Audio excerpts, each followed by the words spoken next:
Good evening, everyone, and welcome to the course on the Buddhist Path of Awakening.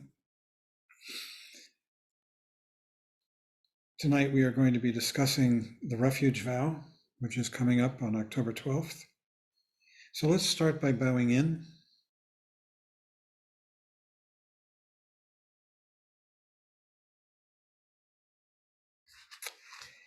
And this evening is going to be based on a reading that you can find in a couple of places, three places. I emailed a PDF of it out to everybody. It's also available in this book called The Refuge Vow, a source book, which you can buy on Amazon. Along with, and in this book, there are other essays by the Sakyong Jumban Mipam Rinpoche, by Kenshin Trunggu Rinpoche, who was a guru, a Dharma brother of Chogyam Trungpa. They knew each other in Tibet. And also remarks on refuge by the Venerable Tsoknyi Rinpoche, who's a wonderful teacher. And finally, an essay on taking refuge, the foundation stone of all paths by Patrul Rinpoche, who was a great teacher who lived in the 1700s. And you can also find it in a book of Trungpa Rinpoche's talks called The Heart of the Buddha, where it's chapter 5, Taking Refuge, same essay. So it's available in a number of places, and you have it for free in a PDF form. It's sent in the email on September 15th. There we go. So, taking refuge. This is the act by which you formally become a Buddhist. It's a ceremony that will take place October 12th. And in the course of this ceremony, you take the triple refuge vow. You in refuge in the Buddha, the Dharma, and the Sangha. And you will do 3 prostrations to the shrine. And since we're virtual, it's going to have to be a virtual shrine, which is the one behind me over there. And that will be the shrine. It represents the lineage, the sort of the way the lineage comes into this room and across the internet to you. And so we'll just start with this talk. The purpose of taking refuge in the Buddhist tradition is to make a commitment to yourself to practice the Buddhist teachings for the purpose of awakening from confusion and associating oneself with wakefulness.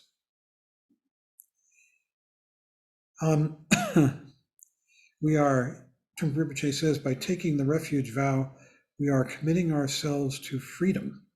So we have these 2 words, wakefulness and freedom. What are they referring to? Freedom from what? Awake from what? What it's awake from is the dream of ego, which is contained only in thoughts and emotions. Emotions are basically big thoughts, and they always have, whether they're thoughts or emotions, they revolve around a central figure, I, who is the hero of a story that we're telling ourselves. And that story is fraught. That means it's full of tension. It has a goal. It has hopes and fears attached to it. All thoughts do. And all thoughts are about the past and about the future. They could be about the present, but in being about the present, they concretize the present and make it into a thing which is going to happen in the past or is just about to happen in the future, once again. So these stories that we tell ourselves are very anxious. They have to do with getting what we want, avoiding what we don't want, and they're full of suffering. Suffering in the sense of not being happy, that we feel that we aren't in the right place. Either we don't have what we want, or we have what we don't want. And so really the purpose of taking refuge is to awaken from these dreams, these neurotic, samsaric dreams, into the reality of the real world, which is this world, here, now, beyond dream. It's dream just comes and goes, but this world in the present moment is always here, always arising, always changing, ungraspable. It's constantly, you can't hold on to it.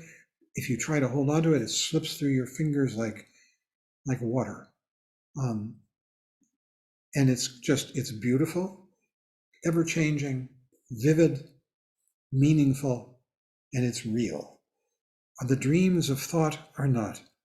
And so the purpose of taking refuge is really to become sane, to wake up from these fraught, anxious terrors, which can inhabit our minds, our brains, in the form of the thoughts about I, this mythical hero or heroine who is on a journey to fulfill some story that is contained only in these thoughts. And these thoughts change from time to time, from moment to moment.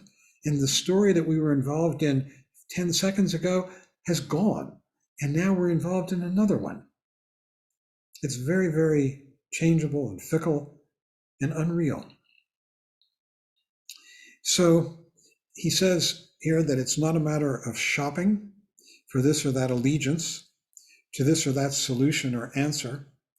And the basic problem is that we're constantly shopping. That's another way of describing thought and ego, that we're shopping, we're looking for a better way to be, avoiding a worser way. And we're shopping through all these different alternatives. And some of those alternatives are spiritual paths. And we've tried all different kinds of things. There are among us people who have shopped, and we've tried psychotherapy, psychoanalysis, group therapy. We've tried Christianity, we've tried Zen Buddhism, we've tried Hinduism, all kinds of things that we might have tried to achieve some kind of release from the unhappiness that we experience in our lives. And so we shop, we constantly shop. And then we shop in very smaller ways or more immediate ways, like we might be shopping, what movie am I going to watch tonight? What person am I going to see and have to dinner that's going to give me pleasure? What clothes am I going to put on today that will make me feel better about myself? We are constantly engaged in an act of what he is calling shopping, discriminating, looking for a better way to be and avoiding a worse way. He says, and this is a beauty, we might have to give up our past, and we might have to give up our potential future. And really, the Buddhist path is a matter of giving up one's past. The past, again, is just stories that we tell ourselves about what we did at a particular time or what we experienced. And the future is just imaginings of what might happen to us. And these are so incomplete, these stories. When we imagine an event in the past, we are forgetting and filtering out tons and tons and tons of detail that was actually there at the moment. And we're focusing just on a particular version that is sort of meaningful to our neurotic matrix. That's what we focus on. So he's saying we might have to give up our past and as well as the potential future. This is a teaching in Buddhism, giving up the past. So by taking this vow, we end our shopping in the spiritual supermarket, and we decide to stick to a particular staple diet and flourish on it. And that's the Buddhist diet. We decide that this is the one that we're going to commit to, we're going to work on ourselves with, and achieve sanity with. And when we take the refuge vow, we're committing to the Buddhist path, which is 2,600 years old at this point and has been defined over and over again, redefined in those 2,600 years. The Buddhist path is very unique in this sense, as opposed to other so-called religions, in that it has no particular, concrete, undeniable form. It's constantly being reinvented and reinterpreted by the current practitioners and recast, because there is no Bible, there is no holy writ, there is no immutable word in Buddhism.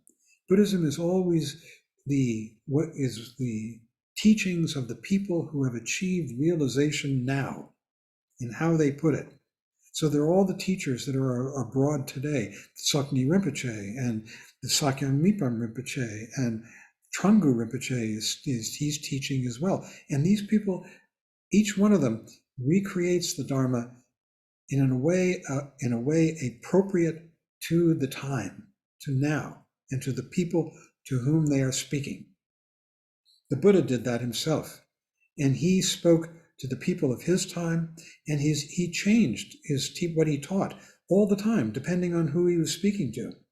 So one of the core doctrines, for instance, of Buddhism is the doctrine of no self, no ego. But there was a group of people to whom he taught that the ego does exist, if you can believe it, a small group. And it was called in Sanskrit the Pudgala. The Pudgala is another word for the self. And they were the Pudgalavadins, the ones who believe in the Pudgala, or the self. So he said whatever was necessary to bring people to awakening. And it varies according to the person and the time and the setting. We're giving up entertainment, the entertainment of drama, of, will I get it? Will I won't? It's sort of like we're constantly involved in these dramas. In the 19th century, there were touring companies that went around the United States and enacted little plays. And the most famous one was, what was the name of it? She's tied to the train tracks and the train is coming. And Perils of Pauline. Thank you. The Perils of Pauline, right? and every episode of the Perils of Pauline ended with her about to die, and would the hero get there in time? And the audience was left on that kind of a cliffhanger, right? And then they were encouraged to come back for the next episode of the Perils of Pauline. Well, we're giving up those kinds of entertainment, although, they're everywhere. They're on TV, they're on Ted Lasso, they're on The Morning Show, they're on all kinds of things that are on television that we can watch and be entertained by, in the movies. So we give up the entertainment, we give up ambition and self-improvement, and we take a definite vow to enter the discipline of choicelessness, which is the discipline of awareness now. That discipline, to be aware now, is choiceless. And we come back to it again and again. And he says it saves us a lot of money, a lot of energy, and lots of superfluous thinking. Good luck. But that's the practice. And that's what we do in meditation. Again and again, we come back to this present moment. So by doing this is very compassionate for ourselves, because we're giving up looking for new solutions and theories and problems to blame, and all of which contain unhappiness, the unhappiness of not being where we think we want to be. And we start with the Hinayana approach of very precise meditation, coming back, mindfulness. We come back to an object in the Hinayana, of an object of awareness. And by doing that, we are renouncing dreams of the past and the future. He says, we give up our attachment to basic security, our sense of home ground, which is illusory in any event. There is actually no solid basis of security in one's life. We are lost souls, so to speak. Basically, we are completely lost and confused. We have no ground. We don't know where we are. We're just sort of feeling our way through this confusing, spacious, difficult to understand world. And the ground that we think we have is constantly changing, dissolving underneath our feet. We thought things were one way, and they turn out to be a different way altogether, and we're shocked from time to time in varying degrees. He says, so becoming a refugee, which just means taking refuge, is acknowledging that we are homeless and groundless, and that there is no need for a home or ground. that is an expression of freedom. So taking refuge is really the pursuit of freedom, because we are giving up the enslavement that we're trying to find with security, and we're just floating free.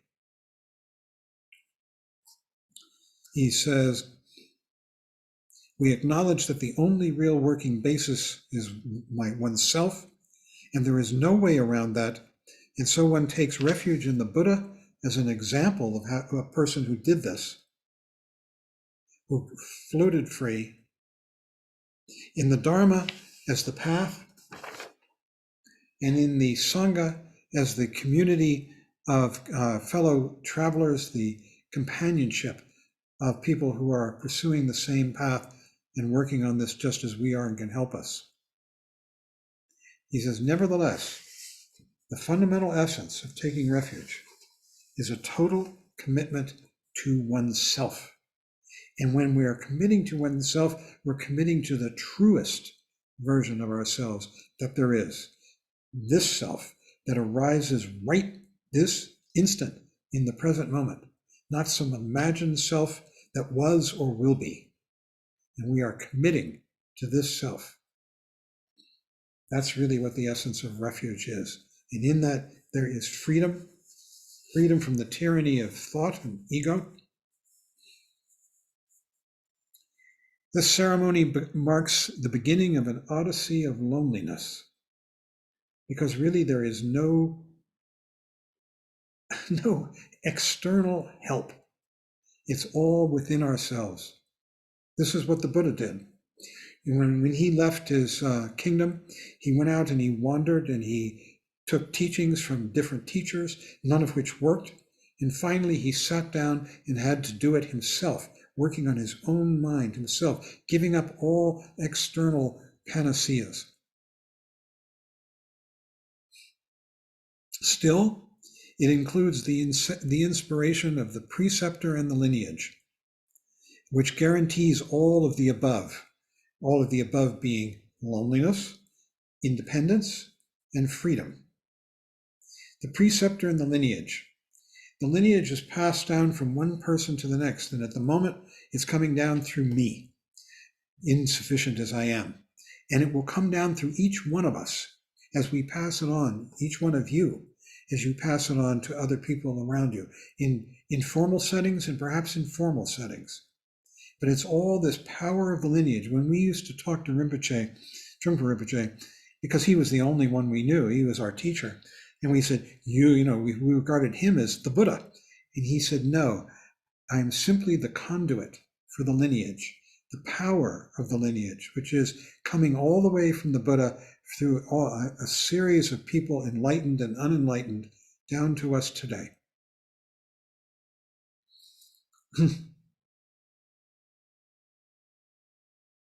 We're like the first settlers, making everything with our own hands. We have to do it ourselves. It's manual. We have to sit.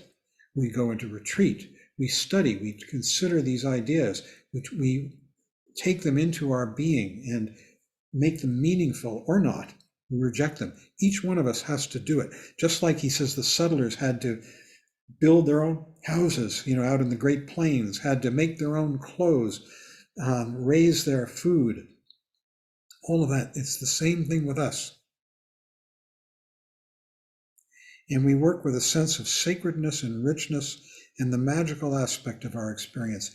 That only begins to come, that sacredness and that magical aspect, as we begin to come present, as we begin to reject, to jettison these myths about the past and the future.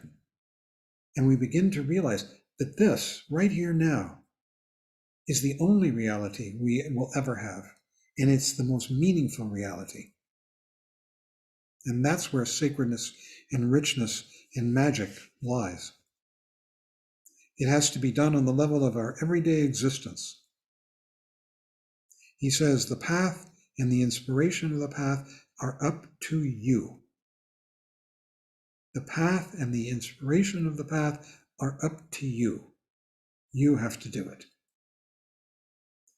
You no longer think that some divine principle that exists in holy law or holy scriptures is going to save you. It's a myth. The only thing that we have is ourselves. You have to do it, no one else. No one is going to save you. It is lonely and there is no savior, he says. But at the same time, there is a sense of belonging to a tradition of loneliness where people work together. That's our Sangha. We can have friendship in our loneliness on this path, in working together on this path. And there's tremendous integrity in that kind of friendship, because it's not asking for something from the other person. Rather, it's enjoying the company and being available to help and to give.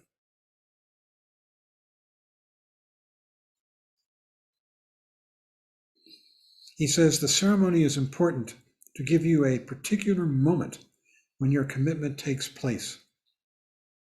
You are committing to yourself.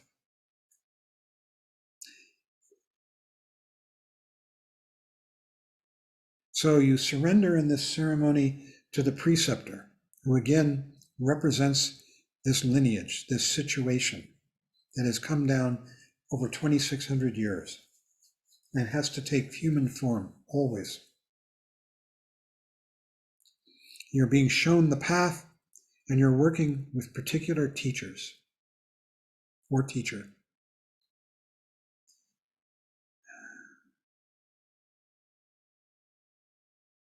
And then he says of himself, this is a very joyous situation as far as I am concerned. We, he's speaking of himself again, are going to work together from the beginning to the end. And that's the case, at least I'm here for the beginning to the end. And the end is probably not that far off. And it depends on each one of us.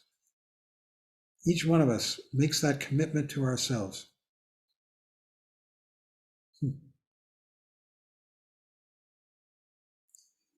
By taking refuge, you receive that particular heritage, this 2,600-year-old heritage of people who have walked alone together. You into your own system. You join that particular wisdom that has existed for 2,600 years without interruption and without corruption. It is very direct and simple. And so we start by taking refuge in the Buddha, not as a savior, but as an example of an ordinary human being, just like you and I, who saw through the deceptions of life on ordinary and spiritual levels, which are really saying the same thing.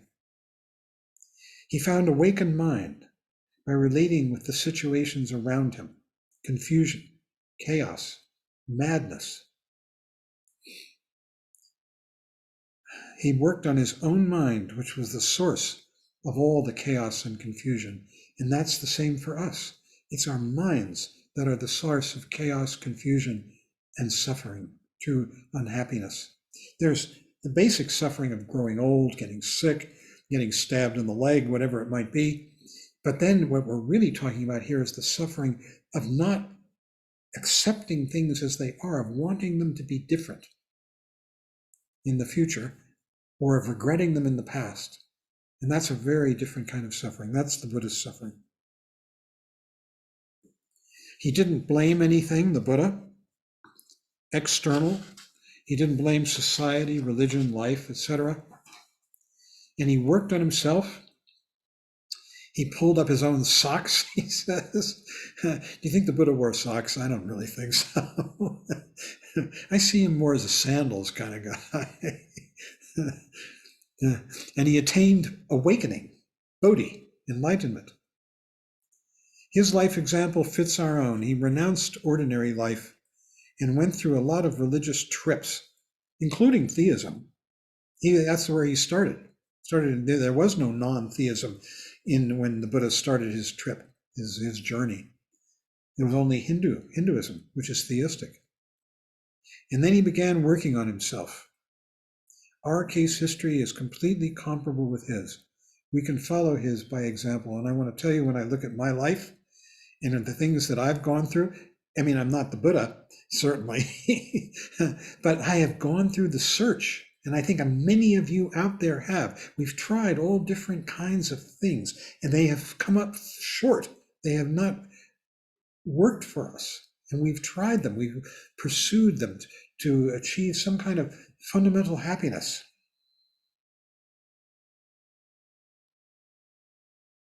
He overcame psychological and spiritual materialism, the materialism around him. Materialism means to use one's life to try and achieve some kind of benefit for I. So there are the three basic styles of materialism. The style of manipulating the world of form. Usually that's the pursuit of wealth, but it can be other things. I mean, I, back in the day, knew people, they remember the slogan, those of you who are old enough, you should never own more than you can fit in your VW bug. That's a kind of materialism. It's got the manipulation or the control of the physical world to achieve some kind of happiness. In those instances, it was a hippie thing of achieving simplicity. The second kind of materialism is the manipulation of the world of ideas. So we become a Buddhist. And we can call ourselves a Buddhist, and maybe we can wear a sign that says I'm a Buddhist, or a Christian, or a Republican, or a Democrat, or a utopian, or who knows what we become, and we subscribe to an ideology. My field in graduate school and as an undergraduate was Chinese communism. I feel that that's the most monolithic example of the Lord of Form that has ever walked the planet. You've got 1 billion people trying to order their lives according to a set of ideas. That's the materialism of concept, of what's called the Lord of Speech. These three different styles are sometimes personalized and called the three barbarians. And the word in Tibetan is lalo. And there's the barbarian of form, the barbarian of speech, and finally there's the barbarian of mind. And they all enslave us. The barbarian of mind says, if you can achieve a kind of mental state that is ideal, then you'll be happy. And really it takes the form of trance states, concentration states, focusing your mind one pointedly on an object, which can get very subtle. But it could also be drug-induced. You could be using drugs to achieve a kind of blissful happiness, or alcohol, or whatever it might be. And ultimately, all of them are harmful. So the Buddha rejected all of these panaceas, and we can too. And thousands have done so before us.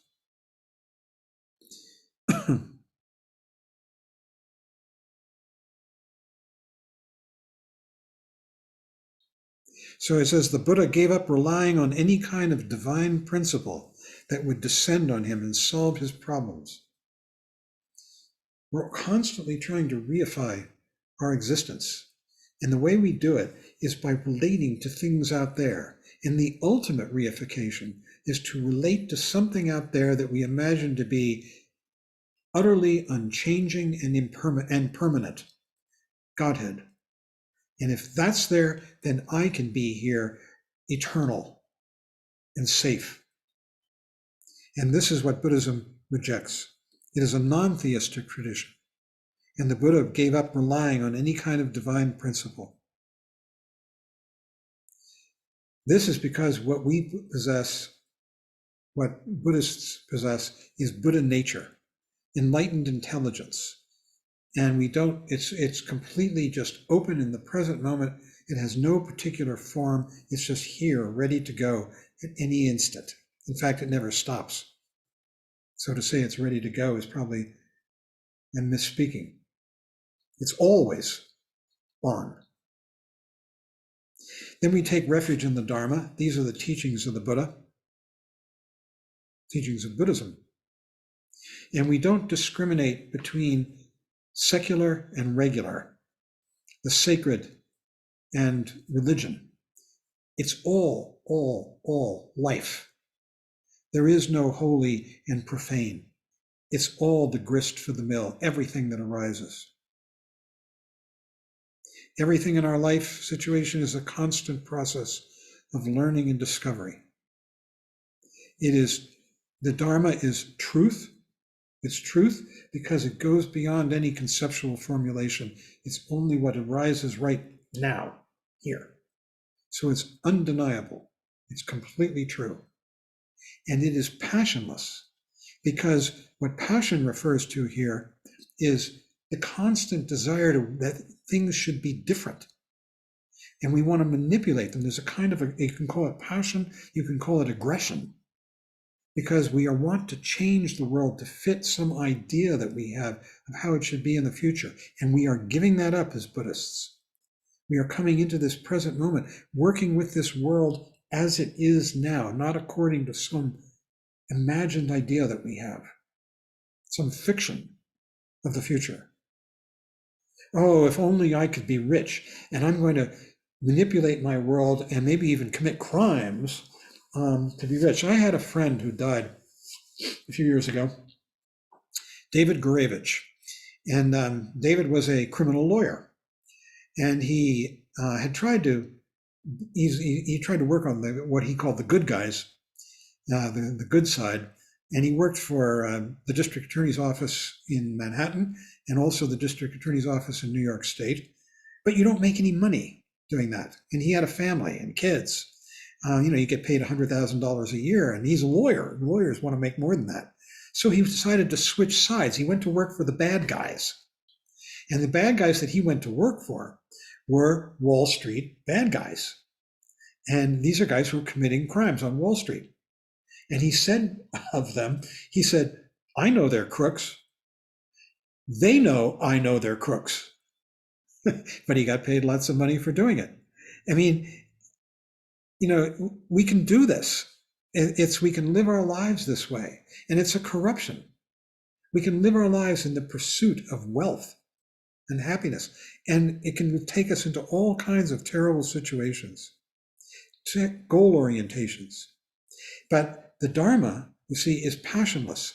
We are giving up that desire for something that we don't have now. So we are giving up that kind of criminality of pursuing things regardless of ethics, regardless of whether or not we're helping other people. We give that up and we come here into the present moment, and we live with clarity, compassion, and responsiveness to the people in the world around us. And so in that sense, the Dharma is passionless. We're giving up these selfish, self-centered, self-aggrandizing projects that my friend David's clients had. I can speak of him now about this because he died. He died quite tragically. He was a wonderful guy. He kept saying he wanted to work for the good guys. So he went back to New York State, but the pay was too low. He tried to work for the UN, for their criminal court that brings, people who are committing genocide to justice. And he said the process was so glacial that he just couldn't bear it. So he kept on doing what he was doing, and then one day he died in a terrible accident. He had a vacation home in Pennsylvania, and he was divorced, and a woman came to visit him in the morning and found the home burned to the ground with him in it. Shocking for me and everybody. So the Dharma is passionless, which means that we are giving up our desires to manipulate the world for the benefit of our ego schemes that we have learned. And those ego schemes are pretty crude and primitive. We've learned them from terrible places, from not very bright or intelligent ones. And we're giving them up to live much more intelligently, much more skillfully, much more artfully in this present moment, passionless. He says, usually we are goal-oriented, ambitious, competitive. It drives us to become greater, whatever greater means. The Dharma cuts through this small, goal-oriented vision so that everything becomes purely a learning process and also a process of responsiveness. You could call it making art here, now, in the present moment. So taking the Dharma as the path, we develop the sense that it is worthwhile to be here walking on this earth for no reason at all. It's just fundamentally worthwhile to be here, fundamentally of value. He says, especially, and this is true here, especially in America, he says, and this is going back to 1970, especially in America, we tend to blame others, want to correct them, improve. We have resentment. And so the world is divided into the sacred and the profane, the right and the wrong, the good and the bad. Do we have any of this today? I'd say we have a bit. So we take refuge in the Dharma as taking a passionless approach. All life is regarded as a fertile situation, a learning situation, a potentially artful situation, a situation where we can create beauty, compassion, love. So there's nothing to blame. Everything is the path. Everything is Dharma. Blame is just a waste of time. That passionless quality of the Dharma is an expression of nirvana, freedom, or openness. It's freedom from goals, from the goals that ego creates and keeps in its head.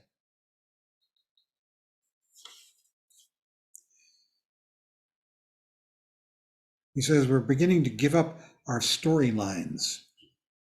We can't make much sense out of them anymore.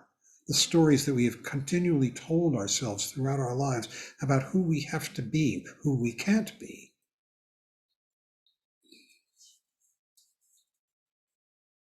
He says we're constantly trying to grasp something and we lose it just as we think we have our fingertips on it. And this is a source of great suffering, dukkha, the first noble truth.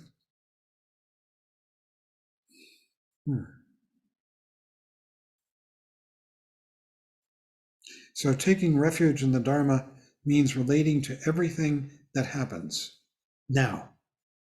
Everything. Everything. Nothing is excluded. And that is really what meditation means in the final analysis.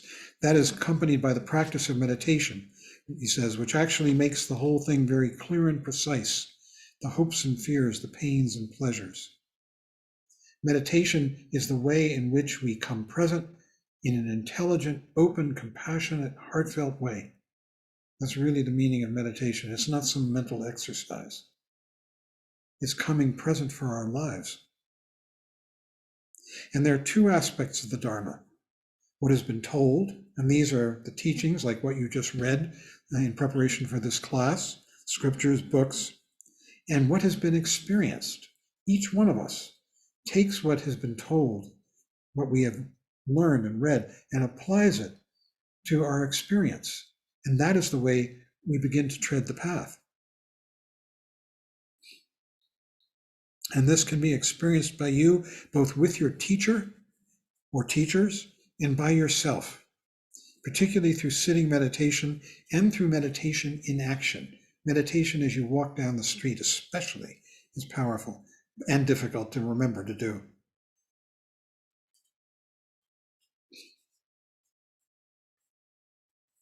So he finally keeps repeating, so taking refuge in the Dharma has nothing to do with unearthly influence, but it definitely has something to do with sanity.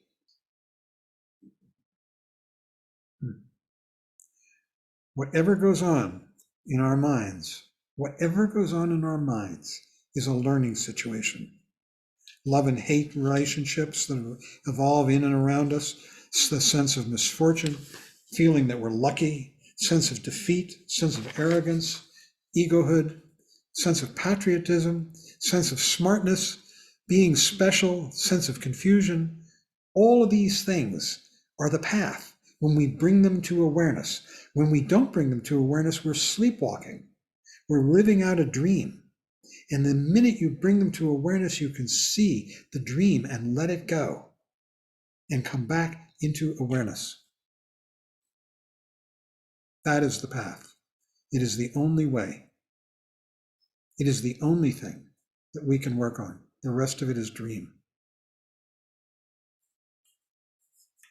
He says, we can become in tune with the Dharma of what has been told. Then we become in tune with the Dharma of what has been experienced in ourselves at the same time as followers of the Dharma have done in the past. Finally, we take refuge in the Sangha as companionship. This is so beautiful, really. It's a very beautiful form of, maybe the most beautiful form of friendship. He says we experience a sense of dignity together, and our practice evolves together. All of us. We can provide reminders and feedback for each other. We share the same boat in a larger sense of larger scale organic friendship and trust in each other, because we are not hungry for trying to get something from each other. Rather, we're here to support each other. And so we can really be friends in a marvelous way, appreciative way, because we have no axe to grind. We're not trying to get something. He says, each person stands on his or her own 2 feet, helping each other, but not addicted to that help. We don't have everyone leaning on each other. So willing to work with your brothers and sisters in the Dharma while being independent at the same time. You have to stand on your own 2 feet. A sense of individuality and a sense of comradeship are both involved. It's really, I find it so true, so powerful. He says you're not helping so much that you become addicted to each other's help. If you lean on somebody in a weak moment of your life, the person you lean on may seem strong, but he will also begin to catch your weakness. If he falls down, you will fall down too. This could lead to mass collapse. So it's being willing to work with your fellow Dharma brothers and sisters while being independent at the same time. Each member of the Sangha, each one of us, is an individual who is on the path in a different way from all the others. This is very rich and becomes available to each one of us, these differences, when you take refuge in the Sangha, the fellowship of students. And we're beginning to notice it, even online. It's amazing. Come to the group discussion sometime if you haven't already. There's a quality of friendship and openness and heartfelt quality that is really lovely and that people notice.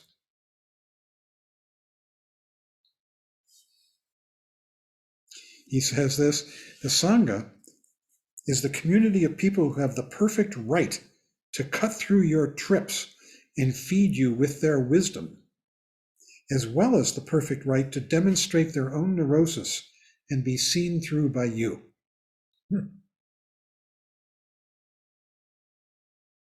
And the Sangha, this is very interesting, is the source of learning as much as the spiritual friend or teacher.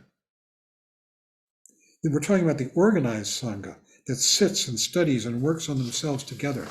And that becomes a huge source of learning as much as the teacher.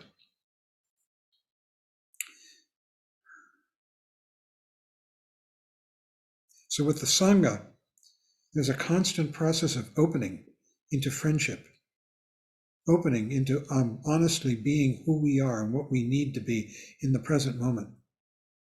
There's a giving up of self-consciousness and manipulation. We are joining the club of lonely people, he says, a heroic thing to do. You're willing to work on your loneliness in a group, people who are alone together. And then this one, together, all these people make up an orchestra. It's like we're playing music together. This energy allows individuality, each one of us, spontaneity, and non-aggression. Genuine communication is really the hallmark of the Sangha, when it's what it's supposed to be. It's not an in-group, it's made up of dedicated people who are actually working on themselves. These are real people who actually care about themselves, care about you as a friend, and relate with the whole situation completely, without any areas shielded through consensus of secrecy or weakness. Now, having taken the refuge vow, there are three types of change that take place. This is called, the first is the change of attitude, and that is that we are giving up aggression. And so we develop sympathy towards oneself and towards the world. Sympathy towards oneself, we've talked about this, is called Maitri. When it's directed outward, it's called Karuna. Maitri means like friendliness to oneself, compassion for oneself, gentleness to oneself, kindness to oneself.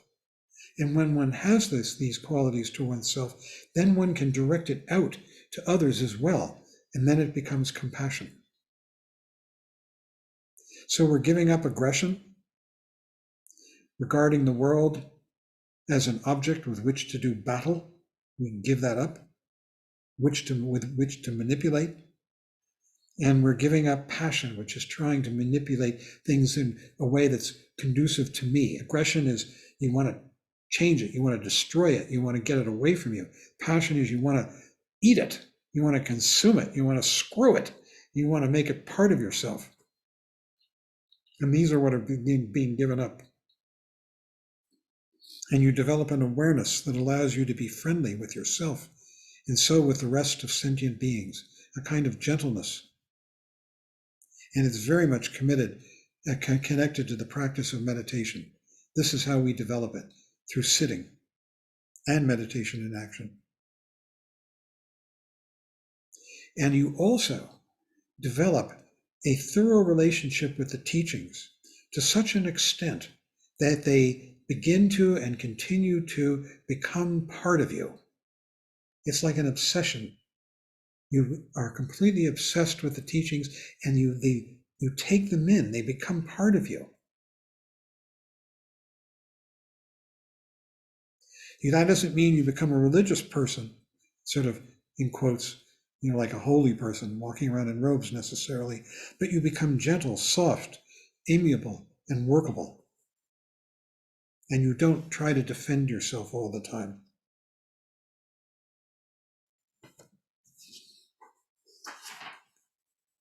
He says, you feel your life is workable in any situation. This is the change of attitude. In any situation, you can work with it. You can be gentle and friendly to yourself and other people and relate with the world. You're genuine, not trying to be something you're not. And the only way to get this is through lots of meditation practice, he says, daily. It produces gentleness and compassion naturally. The second change is the change of mark. It's the same thing, that you behave with non-aggression. And there's a gentleness and reasonableness in you that other people begin to notice. And you're open and brave at the same time. He says, it is possible if one's sitting practice and discipline are taking place, that one's personality could change from that painful, serious, deep down level of neurosis into something open, sharp, profound, and delightful. Change of mark. And then the change of name. You'll receive a name, and the name should be a reminder of that particular style of gentleness that you have. It's not an ego amplification. And it shows something of the direction in which you might develop, and some sense of your individual style in approaching the Dharma. You can not use this name, you can take the name. I've had friends, few but notable, who have taken their refuge names for the rest of their lives. And you can do that if you wish.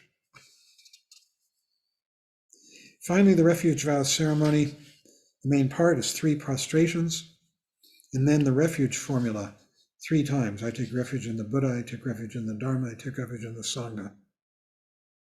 With the prostrations, they symbolize surrendering our ego trips, personal clingings of all kinds. And is Ed here today? Ed Papantonio at the last refuge ceremony demonstrated. Yes. Good. And you'll be here tonight on the 12th to do it again? I most certainly will. Thank you, Ed. Ed does beautiful prostrations, and he's going to demonstrate different kinds because some of us are physically challenged and we can't do a full prostration, and there are workarounds, and they're very acceptable. So if you can't go all the way down on the floor, you can do a 3/4 or even a half prostration where you just sort of bend from the waist. And if you can't stand, you can do a prostration on a tabletop prostration. But Ed will demonstrate beautifully. And then, so this represents surrendering ego trips of body, speech, and mind. And we're surrendering them to the Buddha, to the Dharma, and to the Sangha. This is a venerable practice, prostrations. When you enter the Vajrayana, you do the 4 preliminary practices. And the first is 100,000 taking refuge, actually. But as you take refuge, you are prostrating, just as you will do today. You take a refuge in the Buddha, in the Dharma, and in the Sangha, and then you prostrate. And you do 100,000 of those. And if you go to the East, you will see people making journeys to devoutly to religious places, like, for instance, Bodh Gaya, where the Buddha achieved enlightenment, and they'll go for miles prostrating, standing up, going down, taking a step, standing, up, going down, standing up, taking a step, and prostrating all the way for miles.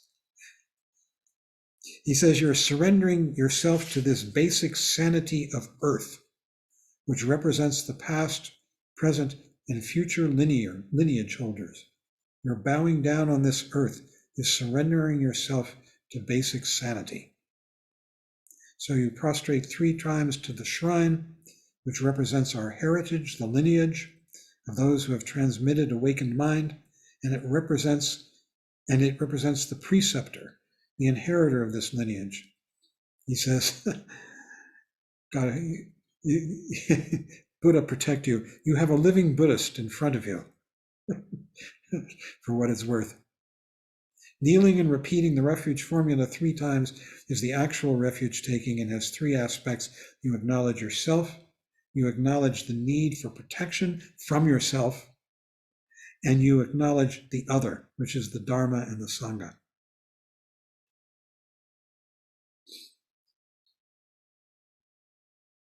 He says of taking refuge, this is good, it's more than a doctrinal or ritual thing.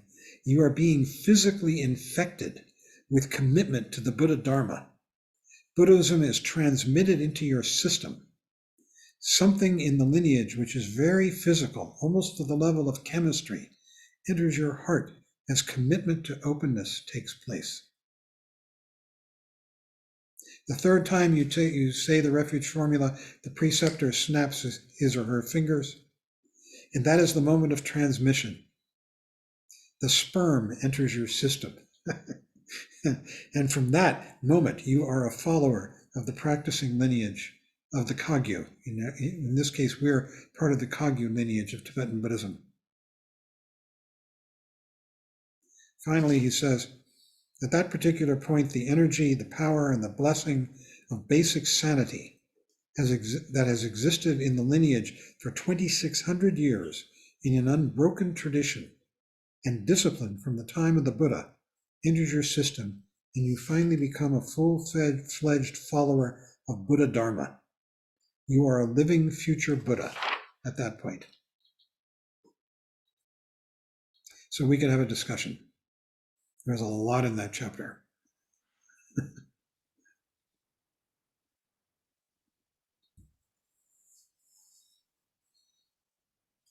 Ed's hand went right up.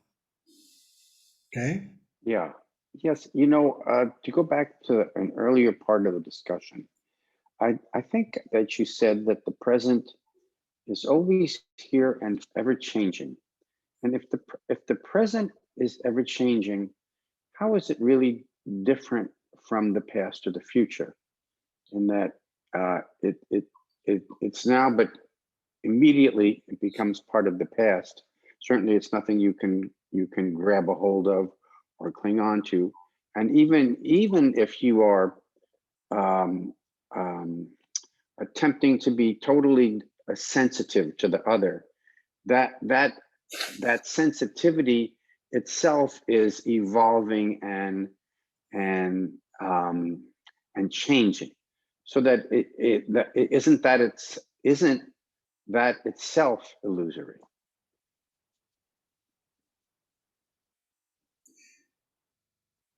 The change? Yes. Oh, maybe the change is not illusory. It does change, but what you may try to grab hold of is the illusion. It is indeed. It is indeed. Well said. Things change, and yet there are no things. There's a formula that's you'll repeat in certain tantric situations where they say, nothing exists, and yet things arise. Things arise, and yet they don't exist. There's this just constant, ungraspable, essenceless presentation that has no true existence. There's a phrase that's used in the Dzogchen teachings. It says everything is baseless from the root. There is no base. From the root, from the beginning. There is no beginning. It's just a constant.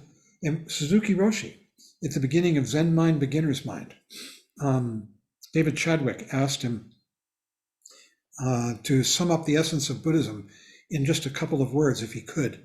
And David Chadwick writes that he didn't expect Roshi to really answer. Roshi said, everything changes. And you can't find what it was that changed. Yeah, just this constant, we're living in a constant display. Yeah. Thank you. Yeah, thank you. That's where we're all in it together.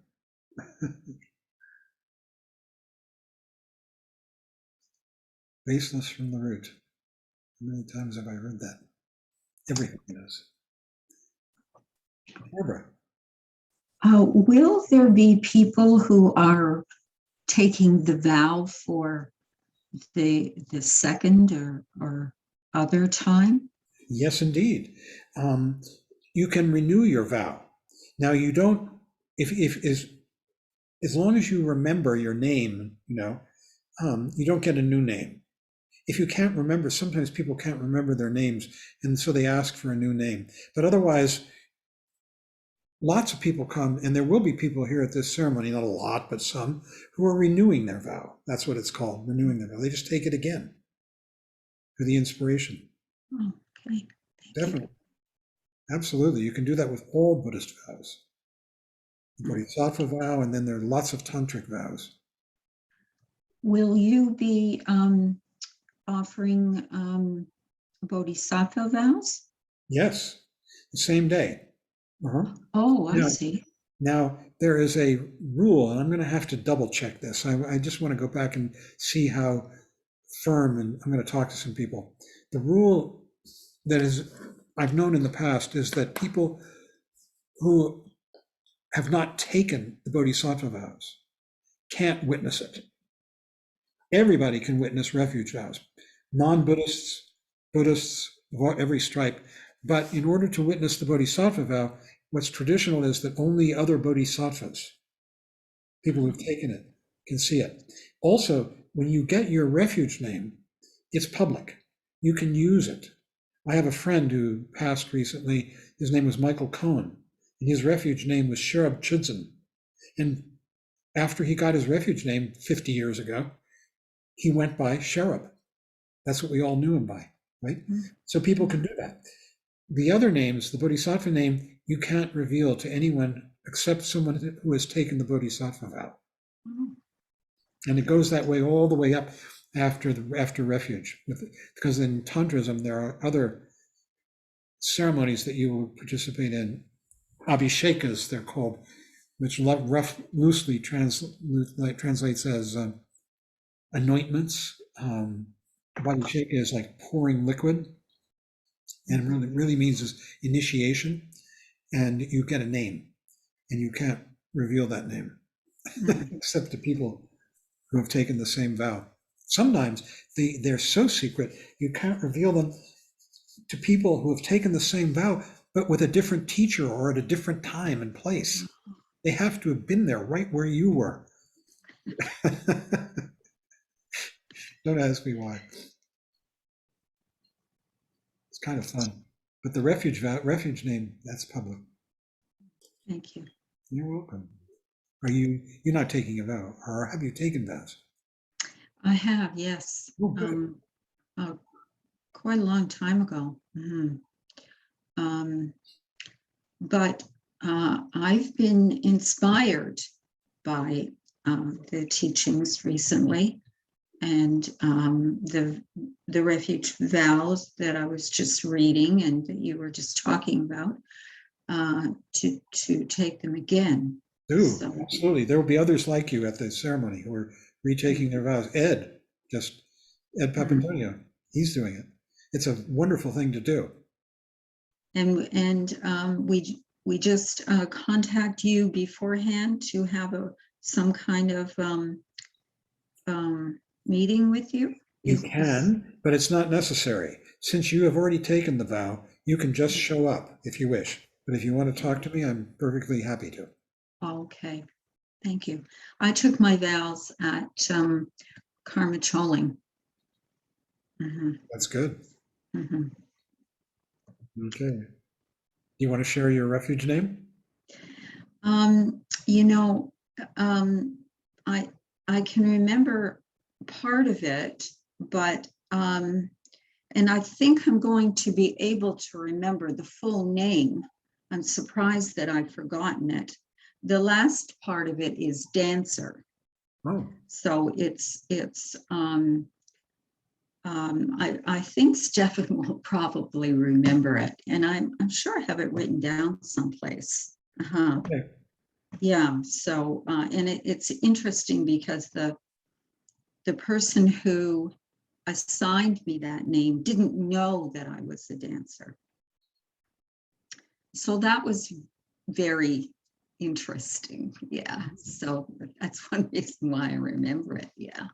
So yeah, I'm going to try and remember what it was. It's not a difficult one. You don't need it to take the vow, but it would be good. Yeah, for sure. It would be. Thank you. You're welcome. Okay. Would you like to share with us what yours is? Mine is Shiva Chudzin. It means Shiva is peace, Chudzin is Dharma holder. So you could translate it as the Dharma holder of peace. Wow, that's quite a name. There are better and worse. I had a friend who was called Black River of Death. Whoa. To wherever she gave him that name. So they're all kinds. Well, it's pretty special that Rinpoche gave it to you. Yeah. Yeah. Thank you. Thank you, Barbara. Dan. And yeah, so if those of us who are taking Bodhisattva vows, you're doing the refuge vow first, obviously. Right, and you can be there for that. We could just retake them too, or that would take up more time. No, it won't take up. We all take it together. Good. It won't take up any more time. Right. Because you won't be getting a name, but you'll be taking the vow. You'll be you'll be kneeling. You'll be saying the refuge formula. You'll be prostrating. No, it doesn't take up any more time. I won't be at the discussion tomorrow night, unfortunately, but for nice reasons, because my son's getting married on Thursday. We have the Congratulations. pre-wedding dinner tomorrow night.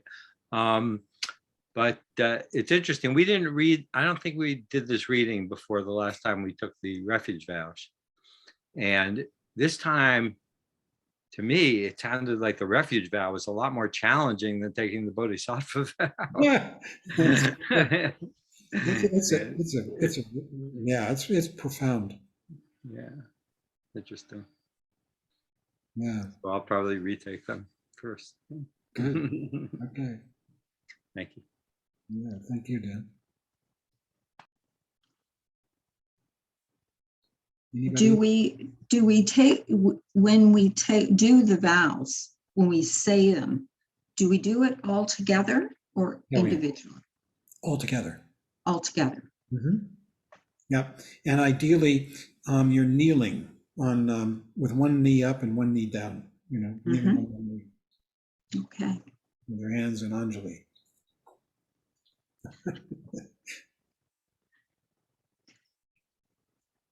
Anybody else?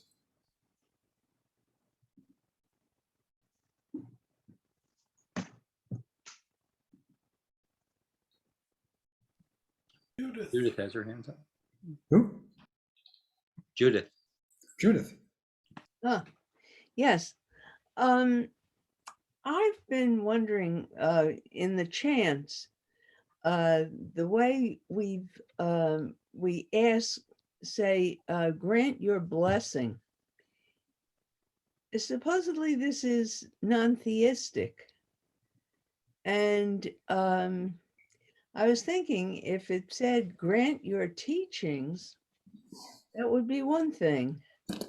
But grant your blessings sounds awful lot like we're appealing to a deity or a saint, which Yes. I find problematic. Good. It's really just a matter of figure of speech. And what we're asking kind of is our memory of Gampopa, and our understanding of who he is, to help us, that memory, that inspiration that is arising in us, to inspire us and take us on the path. So really what you're doing is you're summoning your own inspiration.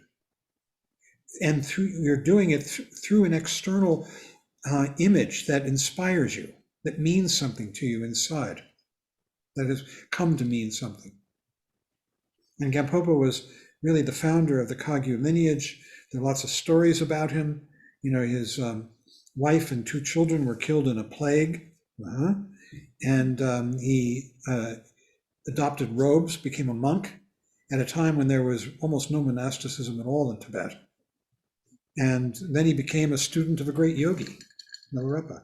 And so if you understand his story, it begins to resonate with you and rouse inspiration in you.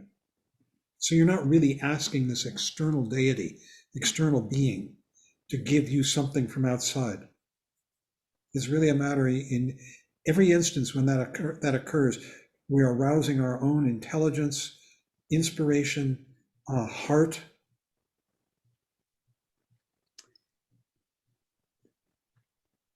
So the words in Tibetan or Sanskrit is not blessing. Yeah. It's something more like inspiration. No, I mean, well, frankly, I don't know what the Tibetan is. Maybe I'll look it up and see if I can find it and give you an answer to that. But it's probably blessing. The thing is that all of these Tibetan and Sanskrit words, when they're translated into English, it becomes something new. Any translation does. Any translation, right. Of anything, like a story or a poem or, whatever it might be, a letter. Right. Because English, is a different language, and these words have connotations and denotations that they have accumulated over the centuries. And the Sanskrit or the Tibetan has very different ones. So we're trying to find, the closest thing. And oftentimes it's problematic, the translation. And it needs commentary and explanation because of that. Yeah. I was just thinking there was another, oh, the heart mind thing with when it's whatever mind desires, but they're thinking heart mind. There's, which is a very different concept than for us, mind is intellectual. And that's not it at all. So I'd really love to know a better equivalent than blessing, which for me is off-putting. I'll see what I can do, Judith. Thank you. I'll ask the people who have better knowledge of Tibetan than I, and I have friends who definitely do. Oh, thanks. Yeah, Appreciate it. you're welcome.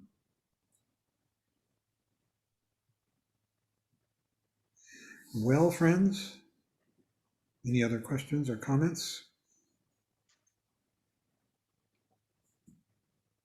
Robert, That was such a good preparation for the vows. Much. I wish I had had that before I took the refuge. It makes it so much more meaningful. I do too. But the thing is that what will happen is that over the years, as you study the Dharma, it just goes deeper and deeper, and your understanding becomes richer. So take it as it comes. Great. We have no choice. Yeah, that was great. Robert has had his hand up for a while. Robert.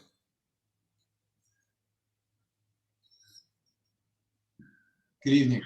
Can vows be taken with more than one teacher? Oh, yeah. Absolutely. And what happens with the original name? You get more than one name? What happens with, oh, you mean taken again? Yeah. Retaken? If you have received a name from a teacher, you should probably keep that name. And you can retake the vow. You just don't ask or receive a new name. And it's entirely appropriate to retake these vows out of, we're re-inspiring ourselves. And people do that all the time. And occasionally, someone will retake the vow and they've forgotten or lost their name. And then the preceptor can give them a new name.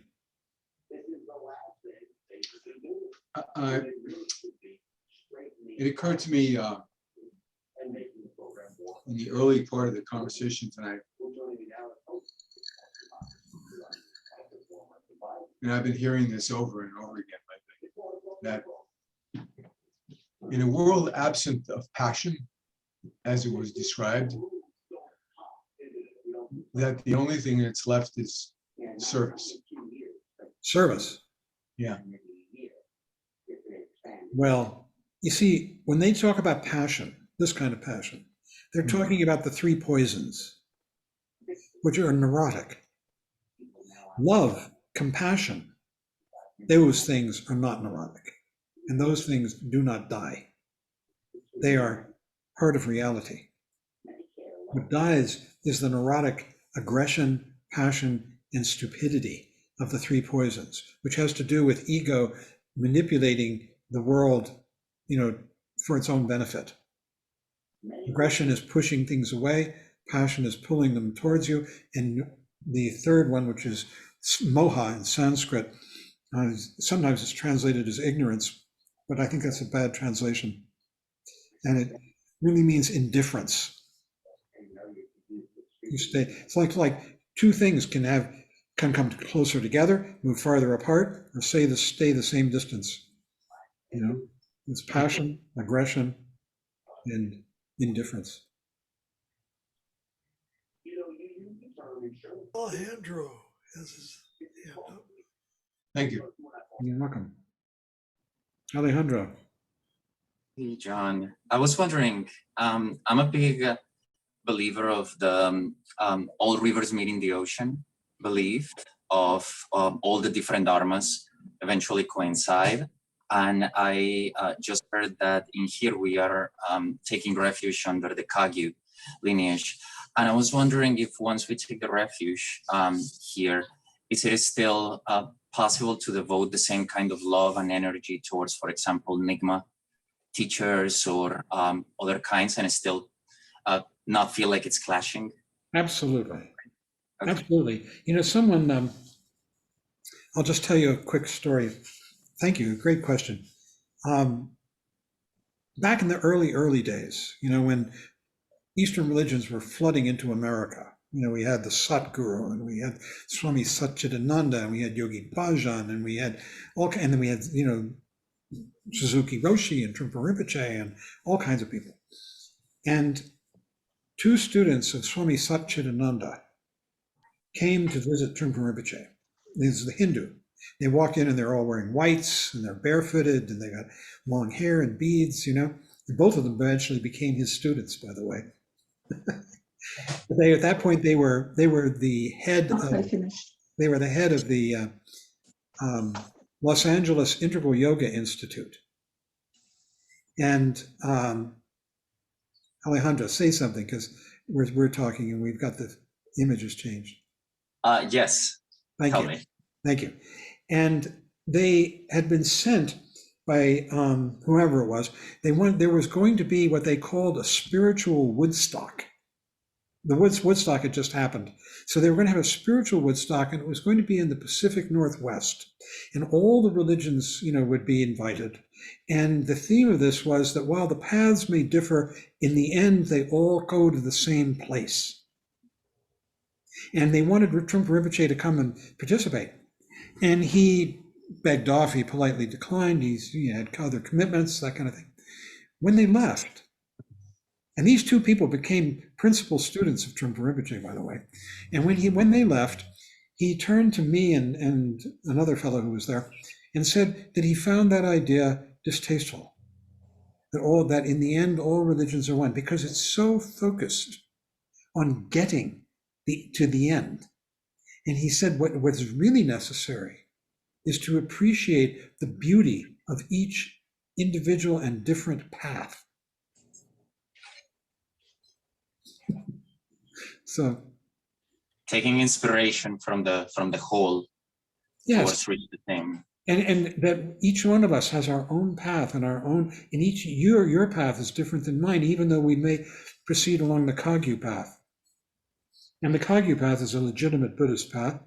And not only that, but the Kagyus and the Nyingmas, you know, which are two different sects, you could take refuge in the Nyingma tradition, but the Kagyus and the Nyingmas are very, very close, you know, like that. I mean, Trungpa Rinpoche's guru was Nyingma, his root teacher, you know, doesn't get any closer than that. So, yeah, it's all fun. It's all interesting. I would also like to say that Chogyam Trungpa, the new book, Cynicism and Magic, that was just released about a month ago. Yeah. On page 22nd, there's a picture of a Naropa Institute meeting in 1974, and it has you. Oh, yeah. As John Baker, and Yeah. I'm like, oh yeah, our precious Kalyana Mitra. I thought that was beautiful. Yeah. Thank you. Yeah. Almost out of time, but Philip Okay. has something. Philip.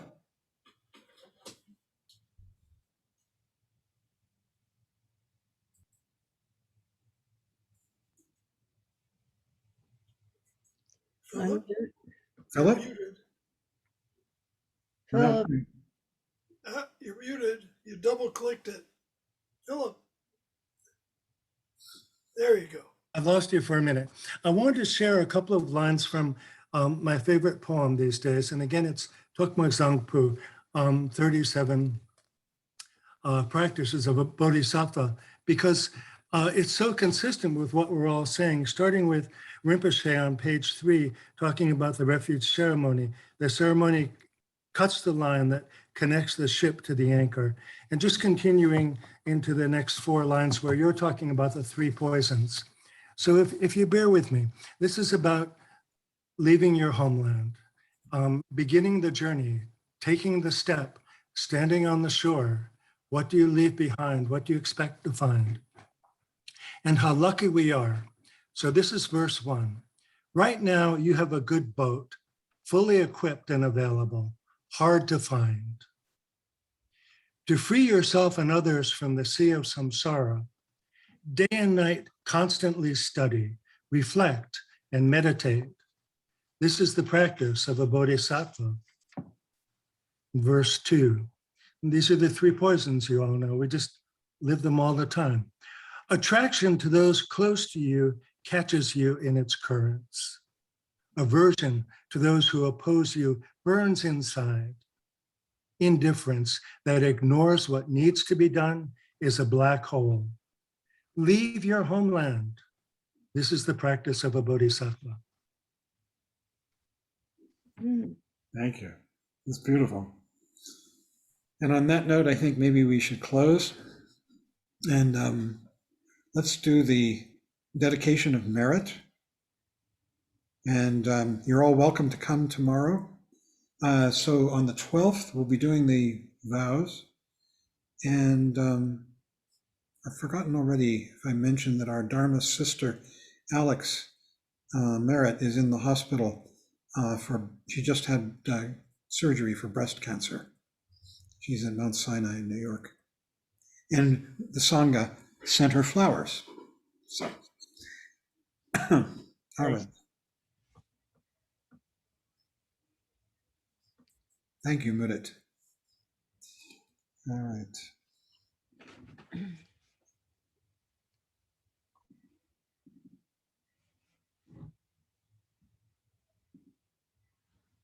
I'm going to mute all.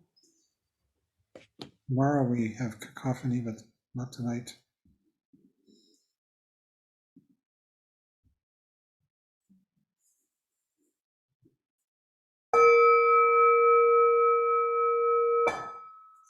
By this merit, may all obtain omniscience. May it defeat the enemy wrongdoing. From the stormy waves of birth, old age, sickness, and death, from the ocean of samsara, may I free all beings. By the confidence of the golden sun of the great East, may the lotus garden of the Rigdon's wisdom bloom. May the dark ignorance of sentient beings be dispelled. May all beings enjoy profound, brilliant glory.